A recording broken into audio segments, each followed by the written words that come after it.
It had a wrap on it.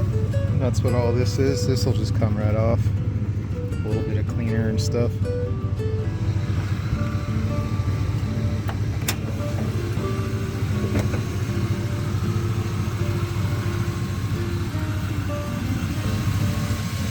Recent alternator, 2 new belts, AC compressor's brand new, the whole system's been recharged, works great.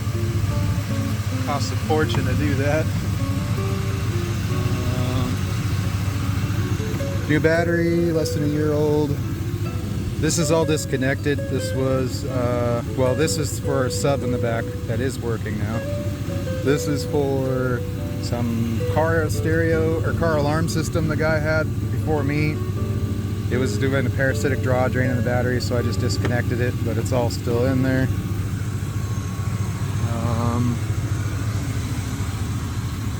This was kind of messed up. I fixed this all up.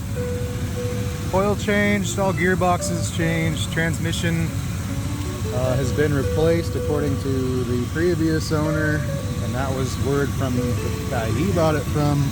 I've been underneath and it does look a little newer. It doesn't look as dirty, but I have no way of proving that other than the fluid looks pretty good.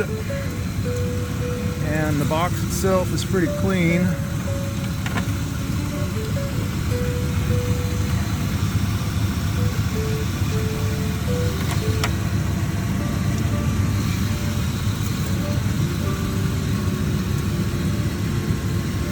It looks like these plastic fittings that always break on these have been replaced at one point, so that's good. Shouldn't have any coolant leaks.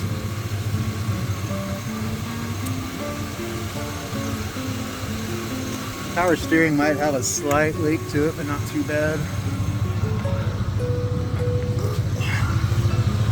Underneath, let's see. Steering was horrible when I got it. This is new. Let's see, what else did I do? This whole Pitman arm assembly gear is replaced.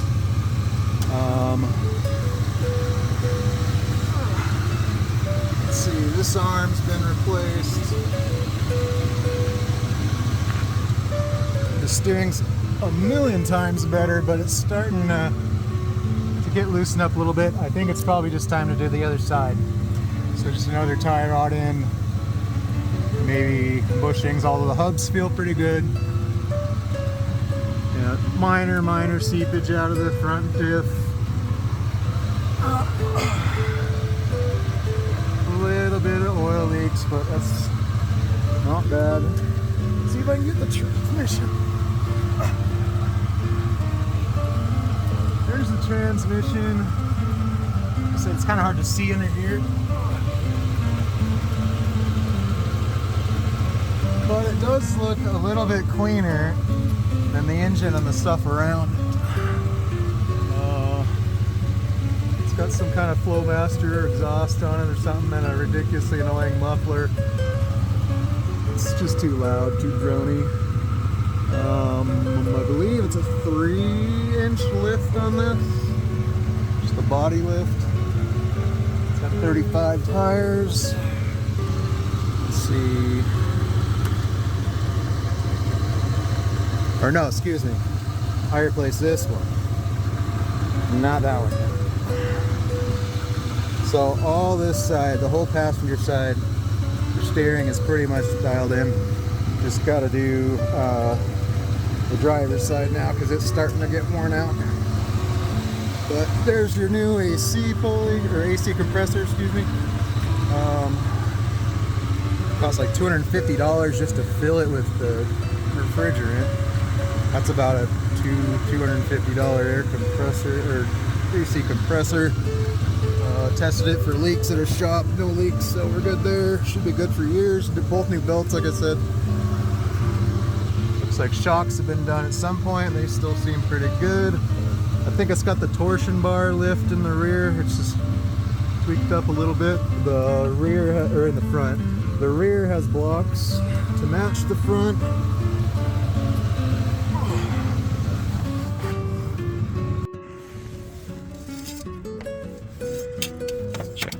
I'll see that.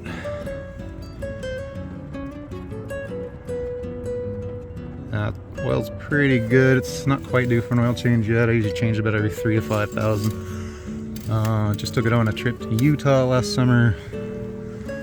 So we still got a little bit of miles left on that before it's due.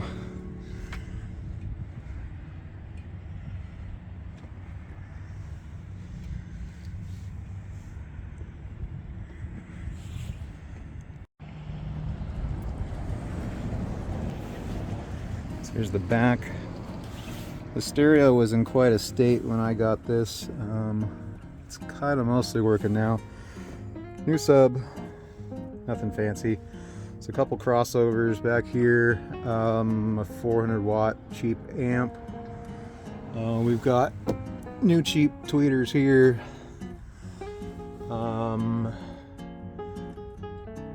New speakers in the rear doors that have the tweeters built in, and then up front we've got just a speaker and a tweeter separate. Both sides all new, all working. With this head unit, problem is I need more channels for the sub to run, or for the amp to run all the tweeters, the sub, and all the speakers all at once. And I'm an electrical guy, but not an audio electrical guy, and so it works. The front works, all four doors. With the sub, it does get a little bit of signal whine from the battery or from the engine whine, but that's pretty easy to fix. Works good enough for me right now. I don't worry about tearing it apart and fixing it. So that's your job. Let's see. I can tell you oil pressure, it works, but it'll bounce. But as long as it's wiggling and it's working, it's a common problem in those. I guess you just have to replace the motor in the back of them, or the whole cluster, which gives the opportunity to do fancy. You can get custom clusters and lights and whatever bells and whistles you want. Let's see. Climate control works, AC works, heat works great. The blend door, you switch it to outside air or inside air, recirculate. The blend door motor inside, it clicks. It just goes click, click, click, click, click, click, click. I have the regular, the motor for it, and I will include it. It's just you gotta get in there and replace it. It's not too bad of a job. The pedals are pretty nasty, so put some go fast ones I had laying around the garage.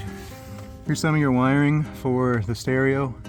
I haven't completely buttoned it up yet because, like I said, it's still not quite dialed in all the way, so I made it easy for someone else to see what I did. It's all routed underneath all this stuff cleanly, nicely.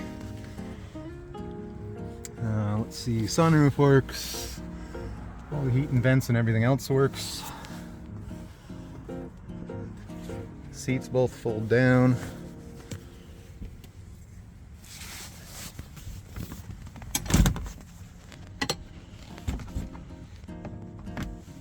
Pop those on.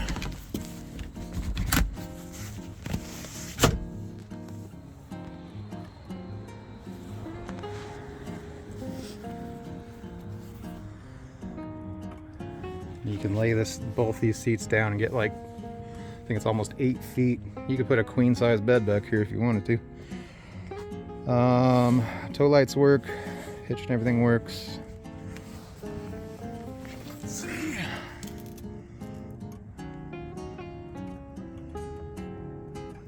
Emergency brake is stuck and the cable probably needs to be replaced, but it's in the released position now.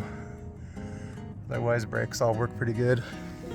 The rotors seem a little warped, which is pretty normal for a big rig like this.